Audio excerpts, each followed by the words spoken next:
Openly, sinabi nila sa akin na bulag na daw ang tao, hindi na masira si Duterte, si Presidente Duterte sa IGK. So ang inisip nila is ang illegal drugs naman daw po. So nung time na yon, na-curious ako kasi inaamin ko hindi ko naman sinabing magandang record ko. Talagang after noon talaga, binabaan ako ni Father Alejo na may sobre na 20,000 doon sa upuan ko. So, ako naman, nadala naman ako kasi medyo notorious din. So, sinakyan ko na lang rin kasi kada salita, pera. Tapos minsan nilalagay pa sa, sa yung mga tissue kung saan kami kumakain.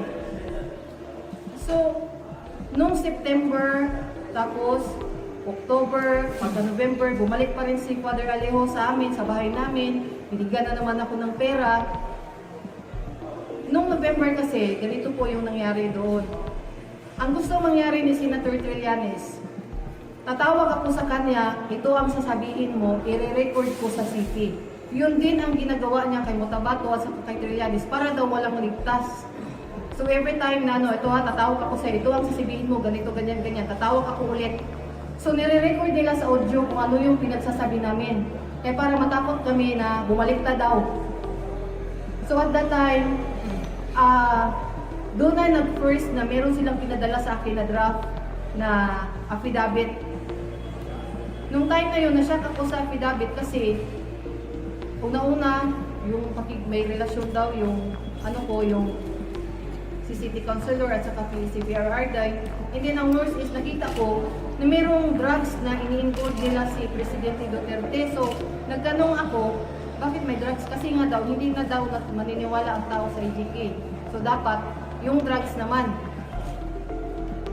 First draft, sabi niya, ito papasok ko sa'yo, mamaya na, ipapa-approve ko muna kay Senator Trillanes at saka kay Senator De Lima.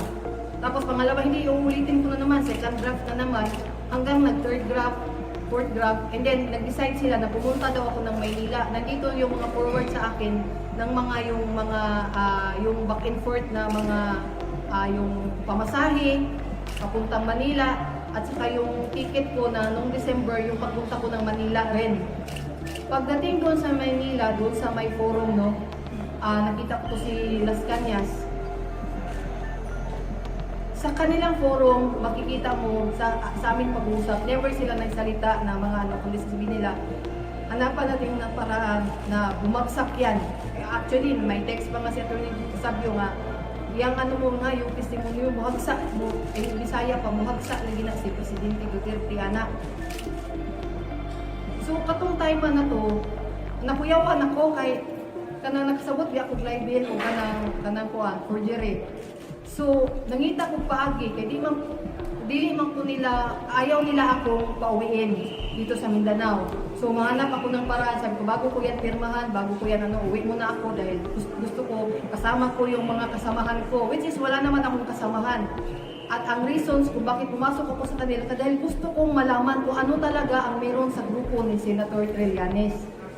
So, pagdating doon sa December, andun ako, pinatira nila ako sa isang kumbento sa Madre, sa May Makati, sa Canossian Sister. Bago nila ako pinadala doon, kinausap nila ako, huwag kang makikipag-usap. Pagdating mo doon, ito ang sasabihin mo sa kanila. So, pag-abot dito, yun na rin ang sinasabi ko kasi kada salita, ganun kada salita, ganun. So, tao lang tayo, minsan, sige maglaro. Sa isip ko lang, sige maglaro tayo. So after nung Canossian kasi, nung nalaman nila na meron akong kinakausap na isang Madrid doon, natatakot sila na makipag-usap ako doon sa ibang Madrid. So nilipat naman nila ako doon sa Holy Spirit na kumbento. So doon, binawalan talaga akong makipag-usap na kahit kanino. Merong conference room doon na every time na mag-discuss kami regarding sa sa affidavit, doon kami sa conference room, doon sa Holy Spirit, doon sa may Betigo, merong eskwelahan doon at the same time, doon merong kumbento doon ang mga Madrid.